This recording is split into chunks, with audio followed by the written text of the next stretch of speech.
Assalamualaikum warahmatullahi wabarakatuh. Alhamdulillahirabbil wabihi nasta'in wa ala umuri dunya waddin wa ala alihi wa sahbihi ajmain. Rabbi shrah li sadri wa yassir li amri wahlul 'uqdatam min lisani yafqahu qawli.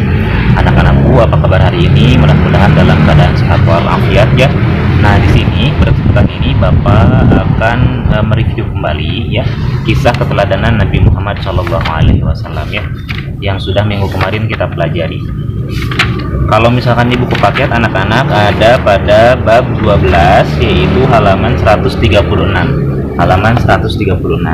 Nah, di sini tugasnya anak-anak memahami kisah keteladanan Nabi Muhammad SAW. Kisah keteladanan Nabi Muhammad SAW, mengetahui Nabi Muhammad, siapa Nabi Muhammad itu ya. Kemudian menceritakan kisah Nabi Muhammad SAW memiliki sifat fatana sebagai keteladanan sikap Nabi Muhammad SAW. Nah, itu adalah materi yang akan kita pelajari. Kita mulai saja dengan berkenalan ya, dengan berkenalan dan mencari tahu siapakah Nabi Muhammad SAW itu ya. Ada halaman 137. Peristiwa lahirnya Nabi Muhammad SAW hingga diangkat menjadi Rasul. Nah, bagaimana peristiwa kelahiran hingga sampai Nabi Muhammad diangkat oleh Allah menjadi seorang Rasul? Kelahiran Nabi Muhammad SAW. Nabi Muhammad SAW dilahirkan di kota Makkah pada tanggal 12 Rabiul Awal ya, tahun gajah atau pada tanggal 20 April 571 Masehi ya. Jadi disebut dengan tahun gajah karena pada waktu itu ada bertepatan dengan peristiwa penyerangan Ka'bah oleh pasukan Abrahah ya, menyerang Ka'bah. Kemudian bertepatan dengan tanggal Masehinya adalah 20 April. Tanggal 20 April 571 Masehi. Ayahnya bernama Abdullah. Jadi ayahnya Nabi Muhammad bernama Abdullah ya. Kakeknya Abdul Muthalib. Abdullah bin Abdul Muthalib. Ya. Kemudian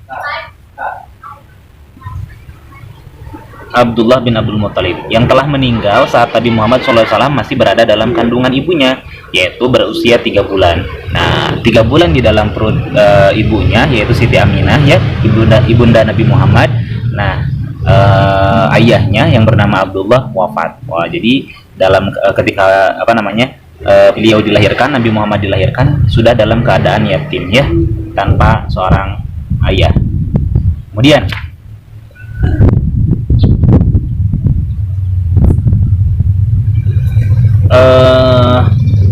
ibunya bernama Aminah. Aminah Az-Zuhriyah binti Wahab bin Abdul Manaf, pemimpin suku Zahra. Pemimpin suku Zuhra ya. Tulisnya Zuhra tapi dibacanya Zuhroh ya. Pemimpin suku Zuhra yang sangat terhormat pada waktu itu. Nabi Muhammad diberikan kakeknya Abdul Muthalib. Nama itu terasa asing didengar oleh masyarakat Arab pada waktu itu, hingga Abdul Muthalib kakeknya menjelaskan dengan mengatakan, "Ku inginkan dia menjadi orang terpuji bagi Tuhan dan bagi makhluknya." Ya, jadi yang memberikan nama Muhammad itu adalah kakeknya yang bernama Abdul Muthalib. Perempuan pertama yang menyusui Nabi Muhammad SAW setelah ibunya Siti Aminah adalah Suwaibah. Jadi sebenarnya yang pertama kali menyusuinya itu adalah ibunya. Selain ibunya namanya ada juga yang menyusui Nabi Muhammad, yaitu Suwaibah namanya ya, yang bernama Suwaibah. Suwaibah merupakan budak pamannya Abu Lahab. Ini Abu Lahab ini dikenal dengan Abu Jahal ya. Abu Jahal ini masih dalam keadaan baik terhadap Nabi Muhammad. Nah, ketika jahatnya itu ya, ketika ingkar kepada Rasul itu adalah saat Nabi Muhammad diutus ya, berikrar bahwa beliau adalah seorang Rasul utusan Allah. Memang sudah menjadi kebiasaan para bangsawan itu jika mereka memiliki anak lalu disusukan kepada orang lain. Nah, setelah Suwaibah beberapa saat lalu disusukan kepada Halimah As-Sa'diyah, istri dari Haris bin Abdul Uzza. Jadi setelah Suwaibah lalu Nabi Muhammad disusukan kepada Halimah As-Sa'diyah, istri dari Haris bin Abdul Uzza. Selama 2 tahun Nabi Muhammad SAW disusukan oleh Halimah As-Sa'diyah. Jadi Halimah As-Sa'diyah itu menyusui Nabi Muhammad sekitar lamanya 2 tahun ya. Kemudian Keluarga Halimah mendapatkan keberkahan yang besar setelah ada Nabi Muhammad SAW di tengah-tengah keluarga mereka. Ternaknya sehat-sehat dan beranak pinak menjadi sangat banyak hingga menjadi keluarga tersebut senang. Nah, jadi ketika mengurus Nabi Muhammad, Halimah Sa'diyah ini ya, jadi orang yang sama Allah itu keberkahannya itu dibukakan ya, dibukakan pintu keberkahannya. Ternaknya beranak pinak ya menjadi sangat banyak. Tahun kelahiran Nabi Muhammad SAW disebut dengan tahun Bajjah karena pada saat itu di kota Makkah sedang diserbu oleh tentara Abraha dari negeri Yaman. Abraha adalah gubernur Ethiopia yang rakus dan kejam. Tatkala menyerbu Makkah, mereka menunggangi gajah. Nah, jadi Abraha itu sebenarnya bukan raja ya, jadi seorang gubernur. Jadi Yaman ya, dari Yaman. Jadi mereka itu menyerang Ka'bah asal-muasalnya itu karena mereka itu merasa iri. Mereka itu membuat gereja yang sangat megah ya, akan tetapi tidak sebanyak orang-orangnya yang berkunjung, tidak sebanyak orang yang berkunjung ke Ka'bah ya. Jadi lebih banyak orang yang berkunjung ke Ka'bah sehingga mereka bersiasat untuk menghancurkan Ka'bah. Tapi digagalkan di sini ya. Diterangkan dalam surat Al-Fil ya, idza jaa nasrullahi wal fath. Alam taro bukan, Bapak lupa. Mohon maaf ya Bapak lupa. Alam taro kaifa fa'ala rabbuka bi ashabil fil. Nah, itu adalah peristiwa penyerangan Ka'bah oleh Abraha ya, penyerangan Ka'bah. Itu dimusnahkan oleh Allah ya, oleh burung yang membawa batu-batu dan menghancurkan mereka. Burung ababil disebutnya. Kemudian anak-anak setelah itu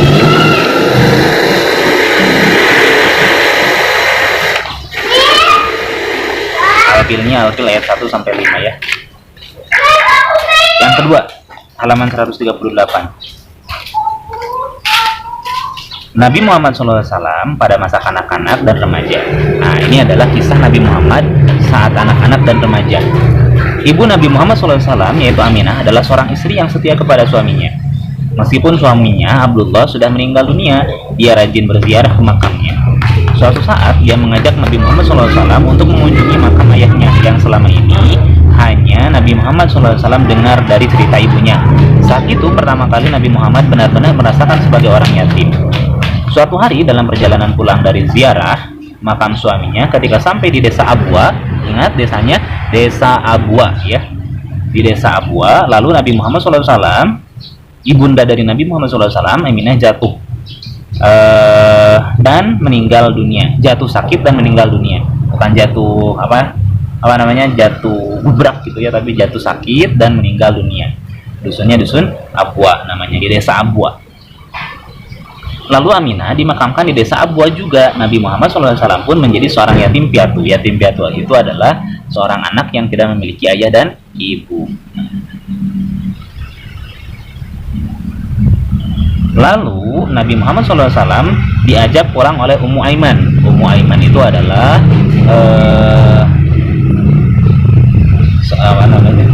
oleh Ummu Aiman dengan hati yang amat pilu karena telah ditinggal pergi oleh kedua orang tuanya untuk selamanya. Waktu itu usia Nabi Muhammad SAW adalah 6 tahun. Nah, ketika waktu ibunda dari Nabi Muhammad mengajak beliau untuk berziarah ke makam ayahnya, kemudian pulang dari berziarah, yaitu tepatnya di desa Abwa ya, ibunda dari Nabi Muhammad jatuh sakit dan akhirnya meninggal. Pada masa itu Nabi Muhammad sedang berusia 6 tahun dan dibawa oleh Ummu Aiman ya, pulangnya itu dibawa pulang oleh Ummu Aiman. Kesedihan ini dirasakan oleh seluruh keluarga Nabi Muhammad SAW, termasuk sang kakek Abdul Muthalib. Kemudian Nabi Muhammad SAW diasuh oleh kakeknya dengan penuh kasih dan sayang. Siapa kakeknya? Yaitu Abdul Muthalib. Tetapi keadaan yang demikian tidak berlangsung lama. Kakeknya Nabi Muhammad SAW pun ya, kakek Nabi Muhammad SAW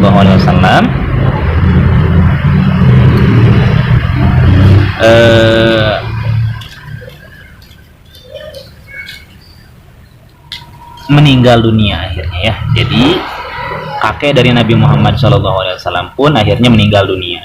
Kemudian Nabi Muhammad SAW diasuh oleh pamannya, yaitu Abu Thalib. Paman dari Nabi Muhammad SAW adalah seorang pedagang yang sering berdagang dari satu kota ke kota yang lainnya.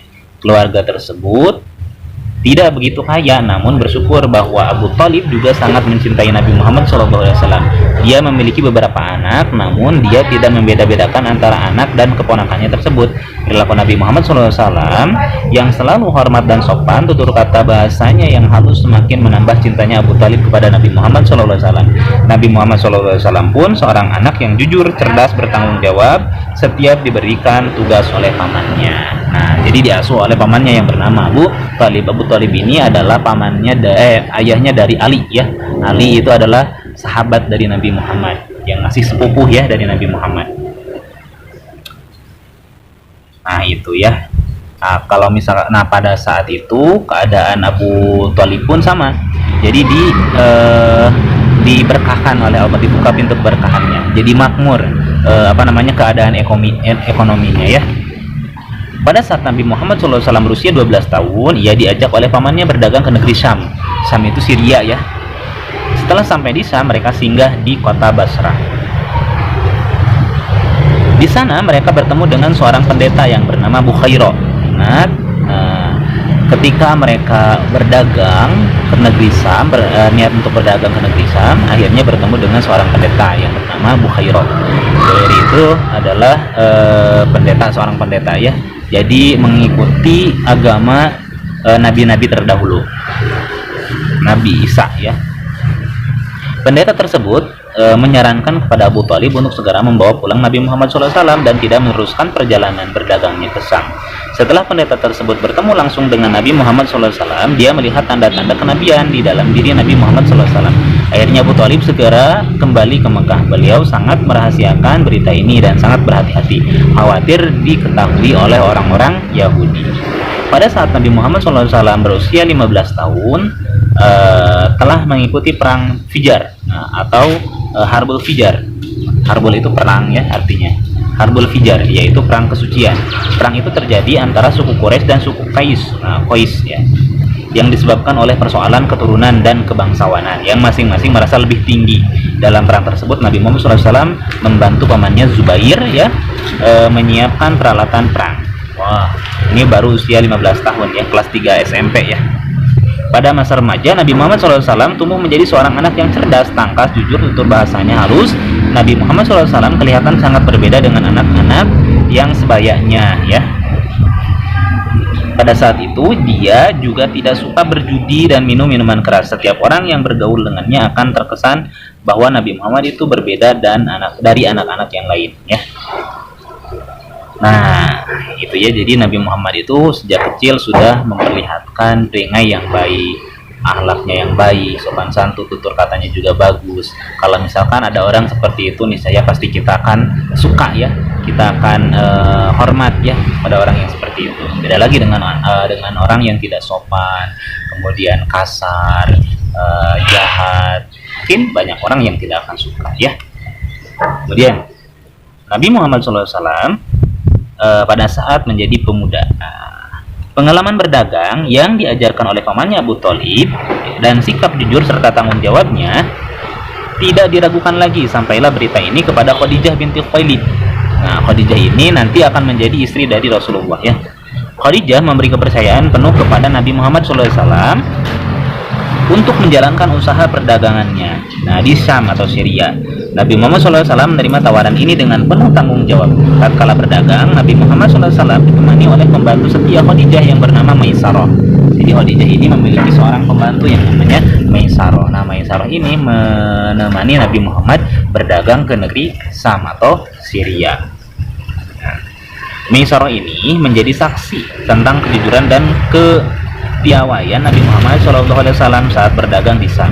Nabi Muhammad SAW senantiasa jujur dalam berdagang. Akhirnya Nabi Muhammad SAW dalam waktu yang tidak terlalu lama ya, dalam waktu yang tidak terlalu lama sudah menjadi pedagang yang sukses karena kejujuran, kebaikan, dan kebenaran dalam berdagang. Kalau misalkan ada orang yang jujur ya, pasti banyak orang yang mencari dan mempercayai ya. kita mau menitipkan apapun kepada orang yang jujur, pasti kita akan percaya. Beda lagi dengan orang yang suka bohong. Setelah beberapa bulan berdagang, Nabi Muhammad SAW kembali ke Mekah untuk melaporkan kepada Khadijah. Lalu Nabi Muhammad SAW menyerahkan semua hasil dagangnya disertai dengan catatan-catatan yang benar. Jadi sesuai catatannya ya. Maisarah menceritakan kepada Khadijah secara detail apa yang dia dengar dan lihat sendiri cara berdagang Nabi Muhammad SAW, hingga membuat Khadijah semakin percaya kepada Nabi Muhammad SAW. Dari kepercayaan itu membuat Khadijah tertarik kepada Nabi Muhammad SAW, hingga dia menyuruh Maisarah dan Nufasah, ya, seorang sahabat karibnya, untuk menyampaikan isi hatinya. Nabi Muhammad SAW dan Khadijah pun menikah. Jadi yang melamar itu adalah yang pertama bukan Nabi Muhammad, tetapi Siti Khadijah, walaupun perempuannya. Nabi Muhammad SAW dan Khadijah dikaruniai Allah Subhanahu Wa Taala 6 orang anak, 2 putra dan 4 putri. Mereka adalah Qasim, Abdullah, Zainab, Ruqayyah, Ummu Kulsum, Fatimah. Namun Qasim dan Abdullah meninggal dunia ketika masih kecil. Anak laki-lakinya meninggal dunia pada saat masih kecil. Nah, tadi kan saat pemuda nih. Nah, sekarang kita bahas Nabi Muhammad SAW pada saat menjadi Rasul. Nabi Muhammad SAW telah menjalani hidup rumah tangga dengan bahagia selama 15 tahun. Namun pada satu hal, ya, ada yang mengusik ketentraman jiwanya, yaitu adanya kebobrokan moral dan kebodohan yang dilakukan masyarakat Arab secara luas. 15 tahun berarti setelah menikah itu usia Nabi Muhammad ketika menikah itu adalah 25 tahun, ya. 25 tahun ditambah 15 menjadi 40 tahun. Maka 40 tahun ini adalah peristiwa di mana Rasulullah SAW diangkat menjadi seorang Rasul, ya. Jadi karena miris, ya, melihat kondisi pada masa itu yang sangat bobrok, ya, kondisi Arab pada masa itu, moral. Mereka pada umumnya menyembah berhala atau patung yang dibuat sendiri lalu dijadikan sebagai Tuhan mereka.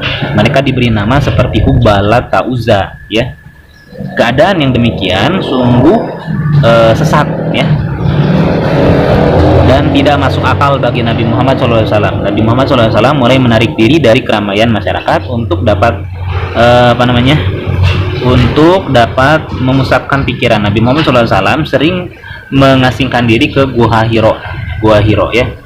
Kemudian beberapa kilometer sebelah utara kota Mekah. Nah, di lereng gunung tersebut 20 meter di bawah puncak terdapat sebuah gua yang sempit dan gelap.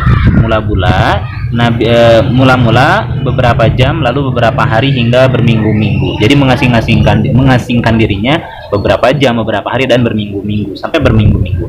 Nabi Muhammad SAW di sana untuk bertafakur itu berpikir, ya. Kemudian mencari petunjuk yang maha kuasa. Jadi berharap untuk mendapatkan petunjuk dari Allah Subhanahu wa Ta'ala.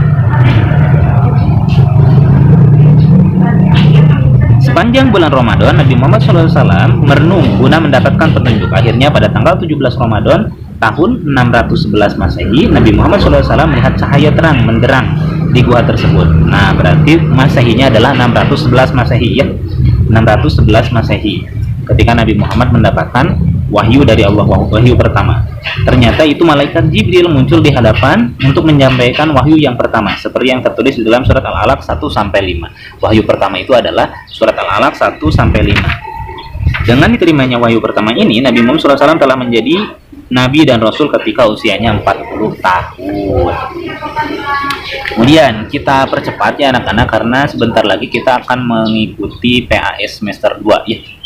Kisah keteladanan Nabi Muhammad SAW, halaman 141 di buku tulisnya, ya. Tahukah kamu ada beberapa sifat yang dimiliki oleh Rasulullah SAW? Sebagai seorang Muslim, kamu tentunya harus tahu sifat Nabi Muhammad SAW. Sebagai seorang Rasul, sebagai seorang Rasul, pernahkah kamu mendengar tentang semua sifat itu? Sudahkah kamu meneladani sifat Nabi Muhammad SAW? Pasti sudah, ya, sudah tahu, ya, insya Allah. Untuk itu sekarang perhatikan dengan sesama keteladanan Nabi Muhammad SAW sebagai berikut. Dalam perjalanan hidupnya sejak masih kanak-kanak hingga dewasa dan sampai diangkat menjadi seorang Rasul, Nabi Muhammad SAW terkenal sebagai seorang yang jujur, berbudi luhur, dan mempunyai kepribadian yang baik.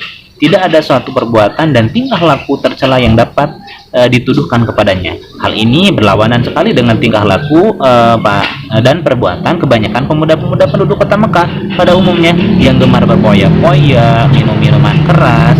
Dengan demikian, sikap jujurnya dalam perkataan dan perbuatan tersebut menjadikan beliau diberi julukan Al-Amin, artinya orang yang dapat dipercaya. Karena kejujurannya, Nabi Muhammad diberi gelar Al-Amin, artinya dapat dipercaya. Ahli sejarah menuturkan bahwa Nabi Muhammad SAW sejak kecil hingga dewasa tidak pernah menyembah berhala, tidak pernah pula makan daging hewan yang disembelih untuk korban berhala seperti lazimnya orang Arab jahiliyah pada waktu itu. Nabi Muhammad SAW sangat membenci berhala-berhala itu serta berusaha menjauhkan diri dari keramaian dan upacara pemujaan kepada berhala itu. Untuk menghidupi keperluan orang tuanya, ya.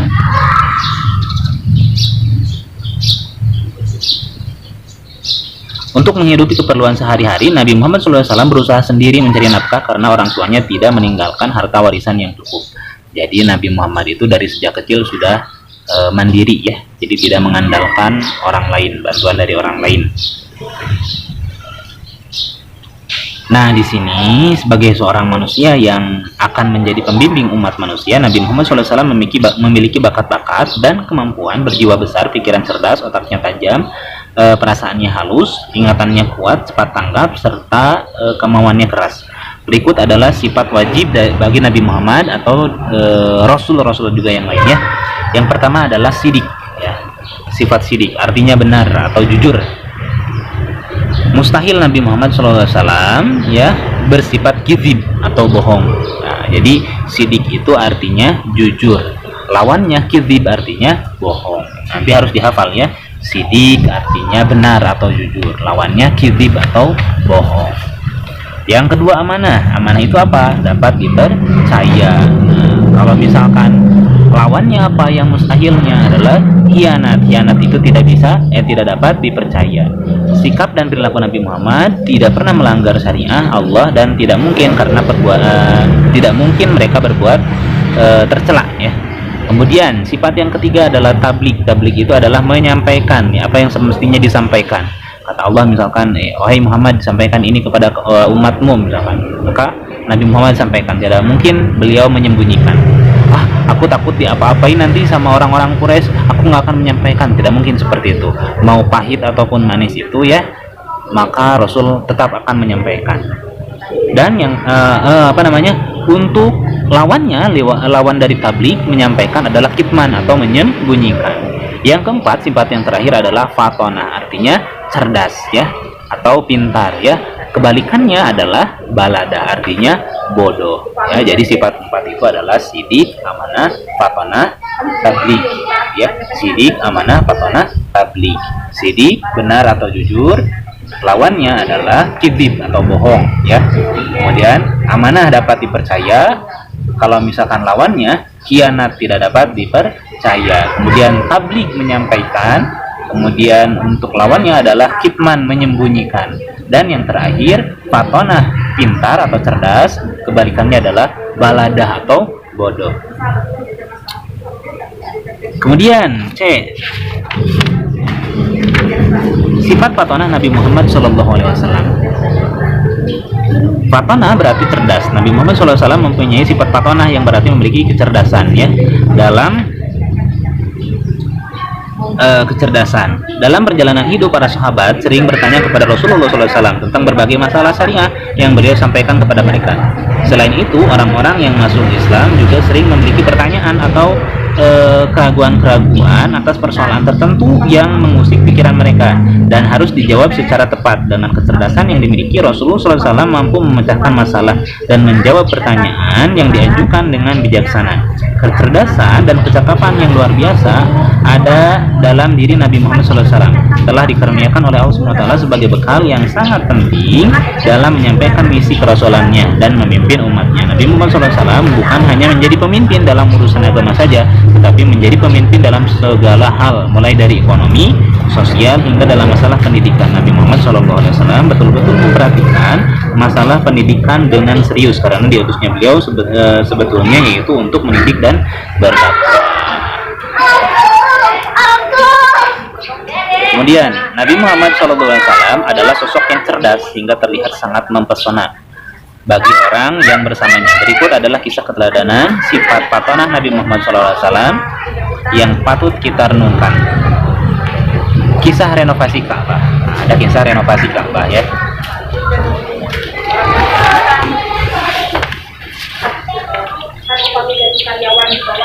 Ketika Nabi Muhammad SAW berusia 35 tahun, berarti sebelum menjadi Rasul ya, orang-orang Quraisy sepakat untuk merenovasi Ka'bah. Tatkala membangun sudah sampai di bagian Hajar Aswad, pemimpin-pemimpin Makkah saling berebut untuk meletakkan ke tempat semula. Nah, perselisihan ini terus berlanjut sehingga 5 hari lamanya ya, tanpa ada keputusan. Akhirnya muncul usulan dari Abu Umayyah bin Al-Mughirah yang menawarkan jalan keluar dari perselisihan tersebut. Usulan itu pun disetujui yang isinya bahwa siapa yang pertama kali masuk Masjidil Haram, dia adalah yang berhak meletakkan Hajar Aswad.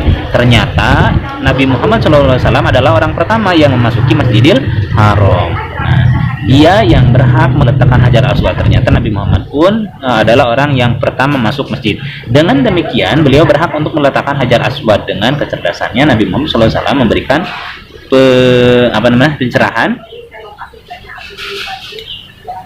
pencerahan dan mendinginkan suasana amarah pada saat itu dengan memanggil para pemimpin kabilah. Nah, kemudian Nabi Muhammad SAW membentangkan sorban ya, membentangkan sorban. Jadi si sorbannya itu dibentangkan oleh Nabi Muhammad, kemudian diletakkannya Hajar Aswad tersebut dan diangkat oleh masing-masing pemimpin kabilah tersebut. Nah, diangkat dan diletakkan akhirnya. Jadi di sana tidak akan ada perselisihan lagi karena mereka sama-sama keempatnya itu meletakkan Ka'bah, ya. Itu.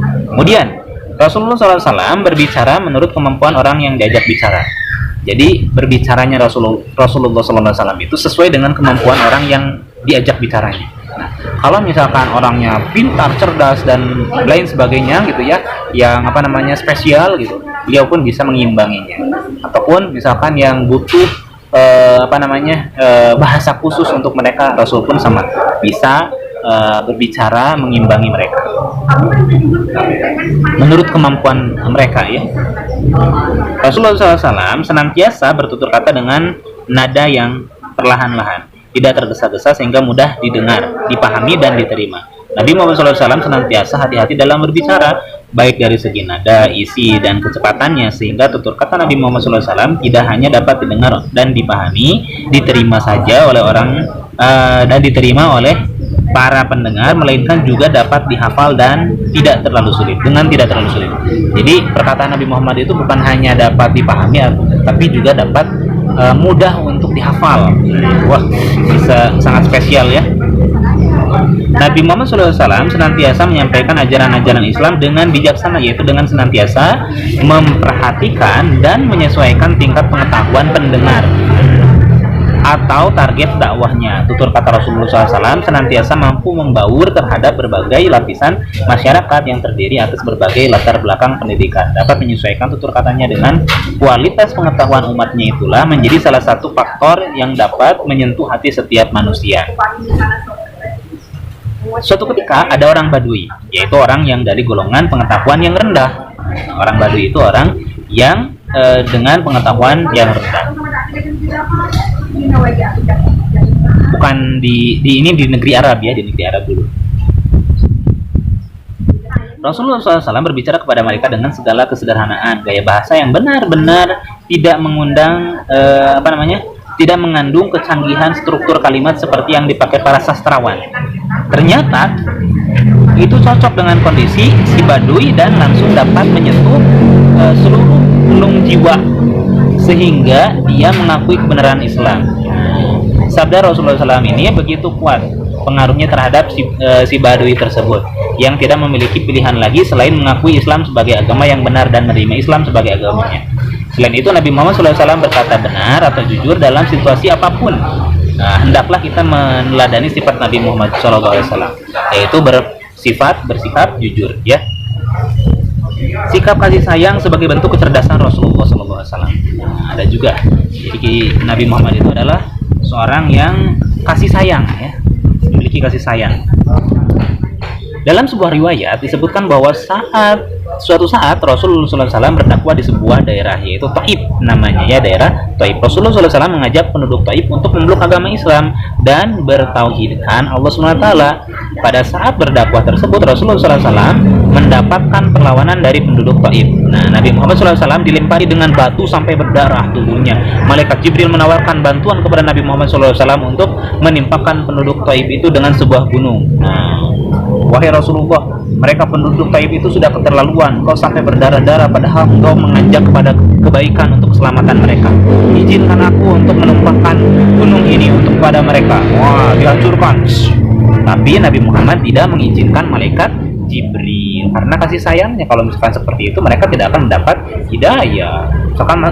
Misalkan kalau kita kan sudah dilempari, dihina, diinjak, dilempari kotorannya, pasti kan kita ketika misalkan malaikat Jibril menawarkan diri kepada kita untuk memusnahkan penduduk Taif, mungkinnya ya maka kita silakan saja kamu hancurkan. Bahkan tidak menawarkan diri pun kita meminta kepada malaikat Jibril, ya, wahai Jibril, bisakah kamu untuk menghancurkan penduduk Taif? Maka hancurkanlah, timpakan gunung kepada mereka. Nah, kalau misalkan kita seperti itu, tapi kalau Nabi Muhammad tidak, karena Nabi Muhammad berharap suatu saat penduduk Taif akan mendapatkan hidayah dan menerima agama Islam, dan akhirnya betul, ya.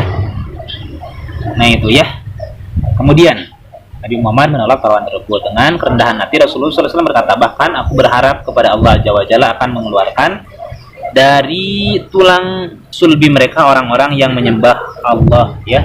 Jadi mereka itu, Rasul berharap bahwa nanti penduduk Taif memiliki keturunan-keturunan yang menyembah Allah Subhanahu wa taala, tidak menyekutukan Allah.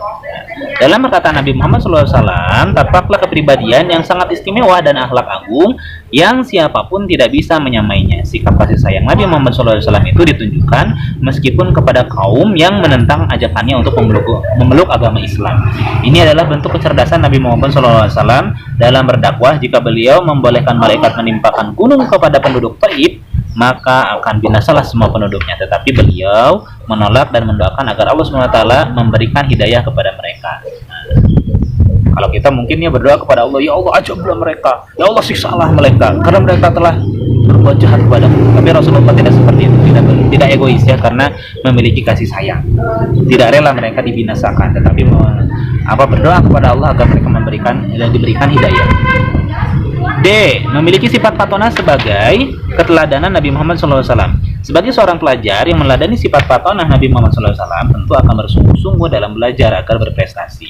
Teman-teman, seorang muslim dituntut untuk menjadi muslim yang cerdas, kuat, bersemangat, dan tidak malas. Nah, Nabi Muhammad SAW tidak menyukai muslim yang lemah dan malas.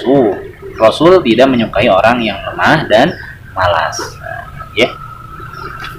Sebab kelemahan muslim menyebabkan keruntuhan agama. Kelemahan dan kemalasan seorang pelajar adalah tanda kemerosotan ilmu. Kemerosotan ilmu akan memperlemah fondasi agama. Jadi kalau misalkan kita umat muslim rendah ilmu pengetahuan agama ataupun pengetahuan umumnya, maka nanti akan sangat mudah sekali untuk dibodohi, dibohongi, dan dihancurkan oleh orang-orang yang bukan dari agama Islam, ya, atau tanpa agama, atau ateis disebutnya, ya.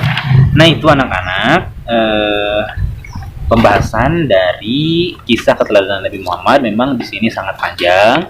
Nanti kalau misalkan anak-anak, karena bapaknya mungkin terlalu cepat untuk menyampaikannya, nanti kalau tidak paham, anak-anak boleh nanti diulang-ulang videonya, ya, atau dibaca lagi di buku paketnya, ya. Kalau misalkan masih ada yang tidak paham, nanti boleh ditanyakan ke Pak Iqbal, ya. Terima kasih, itu saja mungkin untuk saat ini. Nah, ada latihan soalnya. Nanti latihan soalnya diisi di Google Form, ya, untuk latihan soalnya penilaian harian bab 12 kisah keteladanan Nabi Muhammad SAW. Itu saja mungkin yang dapat Bapak sampaikan, semoga bermanfaat. Mohon maaf apabila ada kehilangan. Terima kasih atas perhatiannya. Akhirul kalam. Assalamualaikum warahmatullahi wabarakatuh.